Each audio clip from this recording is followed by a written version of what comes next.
बिस्मिल्लाहिर्रहमानिर्रहीम। आज हम मैथमेटिक्स की सीरीज़ नंबर 3 में ये हमारी वीडियो नंबर 3 है। इसके अंदर हम एजिस प्रॉब्लम को जो है वो डिस्कस करेंगे और यहाँ पर एग्जांपल्स के तौर पर डिफरेंट क्वेश्चंस आपको सोल्व करके दिखाएंगे, क्योंकि पेपर्स के अंदर जो टेस्ट के अंदर आप जब जाते हो तो एग्जामिनर जो है वो ज़्यादातर जो क्वेश्चंस जो हिट करता है वो एजिस प्रॉब्लम में करता है, क्योंकि इसके अंदर बहुत ज़्यादा कन्फ्यूजन होती है। तो हम आज की वीडियो में हम चाहे यही हमारी कोशिश होगी कि आपके तमाम जो इसके एजिस प्रॉब्लम के हवाले से जितने भी आपके पास प्रॉब्लम्स हैं, जितने भी आपको प्रॉब्लम इस एजिस प्रॉब्लम को सोल्व करते हुए आती है, वो आज हम आपको क्लियर करेंगे इंशाल्लाह।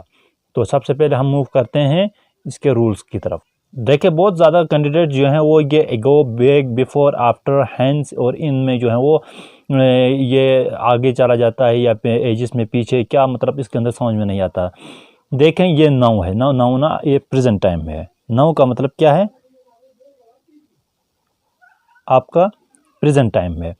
अगर एगो करे तो भी पीछे चले जाना है, ठीक है, ये बैकवर्ड है, ये ऑनवर्ड है आगे। अगर एगो, बैक और बिफोर कहे, इसका मतलब वो माजी की बात कर रहा है, पास्ट की बात कर रहा है, ठीक है। अगर इसी तरह अगर आफ्टर, हैंस या इन करे तो ये आपके फ्यूचर की तरफ बात करता है, तो फिर वहाँ पर वो इस वक्त क्या साइन होगी? प्लस की साइन होगी। अगर एगो, बैक, बिफोर कहे तो ये पास की तरफ, मतलब पीछे चले जाना हो तो फिर आपको माइनस करना पड़ेगा, ठीक है। इसी तरह हम क्वेश्चन सोल्व करते हैं ताकि आपका कॉन्सेप्ट जो है वो सही से क्लियर हो। अब देखें, यहाँ पर हमारे पास क्वेश्चन है, a father is twice as old as his son 20 years ago. The age of the father was 12 times the age of the son. The present age of the father is. देखें यहाँ पर ना, ये जो statement बनाते हुए ना आप कंफ्यूज होते हैं ज़्यादा। जब एक स्टेटमेंट बन जाती है तो फिर ये तमाम जो हैं वो मसाइल इतने ज़्यादा मुश्किल नहीं होते। तो हम सबसे पहले यही सिखाते हैं। देखें यहाँ पर क्या कहना चाहता है, a father is twice as old as his son. वालिद जो है अपने बेटे से ट्वाइस बड़ा है, मतलब दुगुना बड़ा है। अगर उसकी उम्र 20 साल है तो उसकी 40 है, ठीक है।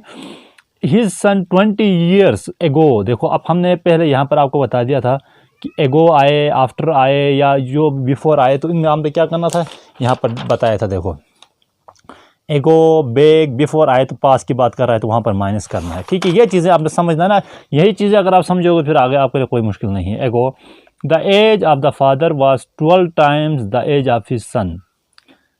The present age of the father is. इस क्वेश्चन के अंदर जो है क्या करना है, आपने फादर की प्रेजेंट एज निकालनी है। देखो, f is equal to 2s। Father की एज बेटे की एज से दुगना है तो s से बेटे की उम्र हो गई, ठीक है। 2s का मतलब फादर की जो उम्र है वो बेटे की डबल है, तो ट्वाइस। ये हमने यहाँ पर स्टेटमेंट बना दिया इसका। Father is equal to twice old of son is equal to f is equal to 2s, ठीक है। अब ये क्या कहता है, फादर जो है वो 20 years एगो कहता है। एगो में हमने क्या करना था, पास की तरफ जाना है, तो f-20 करेंगे और यहाँ पर 12s-20। ये क्यों किया? देखो, फादर की उम्र जो है वो यहाँ पर 20 साल पीछे अगर हम लेकर जाएं तो लाजमी बात है। अब यहाँ पर क्या है, 20 years ago the age of the father was 12। उस वक़्त जो वालिद की उम्र थी वो क्या थी, 12 थी। तो अब बेटे की उम्र में भी 20 माइनस करना होगा, ठीक है।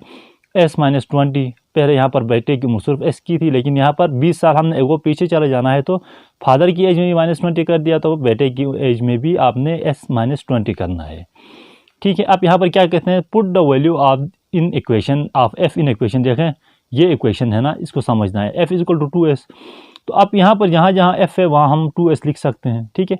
अब f की जगह में हमने यहाँ पर ये 2s लिख दिया, यहाँ पर -20 इज इक्वल टू, अब ये 12 जो है वो इन दोनों के साथ मल्टीप्लाई हो रहा है, ठीक है। ब्रैकेट के ये बाहर है, तो अब 12s हो गया, माइनस प्लस माइनस हो गया, 12 240 हो गया, ठीक है। अब -20 यहाँ पर है। अब ये 20 इस साइड में लेकर आएंगे, इस s को और इस s को एक साइड में रखेंगे तो हमें सोल्व करने में आसानी होगी। -20 ये माइनस में था, इस साइड में आकर प्लस 240 हो गया, ठीक है।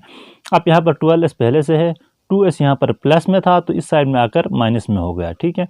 अब 240 से 20 निकालो तो 220 हो गया, 12 से 2 निकालो तो 10s रही है, ठीक है।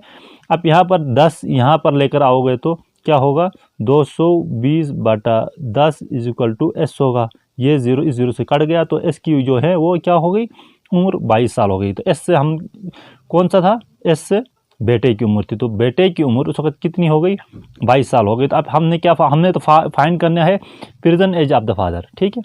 अब f इक्वल टू 20s है, तो यहाँ पर s की वैल्यू हमें 22 मिल गई, तो हमने डायरेक्ट यहाँ s की जगह में 22 पुट कर दिया, तो 22 2 44, तो प्रेजेंट एज जो वालिद की है वो 44 हो गई, ठीक है। देखें वालिद से उनकी डबल थी ना, तो बेटे की 22 हो गई, तो वालिद साहब की जो इसकी उम्र है वो 44 ईयर्स हो गई, ठीक है। तो यही आंसर है। इसी तरह आपने समझना है। अब यहाँ पर एगो है, तो नेक्स्ट क्वेश्चन के अंदर फिर इसका डिफरेंट हो सकता है। यहाँ पर भी इसमें भी एगो है, देखें यहाँ पर जो क्वेश्चन है, ठीक है ये, और यहाँ पर फिर आगे कुछ और हो सकता है। तो हम इसी हिसाब से इंशाल्लाह नेक्स्ट वीडियो के अंदर फिर हम एगो वाली नहीं बल्कि कोई और यहाँ पर बिफोर और इसी तरह डिफरेंट जो यूज़ की हैं वो कोशिश करेंगे, ठीक है। तो चैनल को सब्सक्राइब करें, बेल आइकन भी दबा दीजिए ताकि जैसे हम नेक्स्ट क्वेश्चन सोल्व करें आप तक बआसानी वीडियो आसानी से पहुँच सके। Thank you very much. अल्लाह हाफिज़।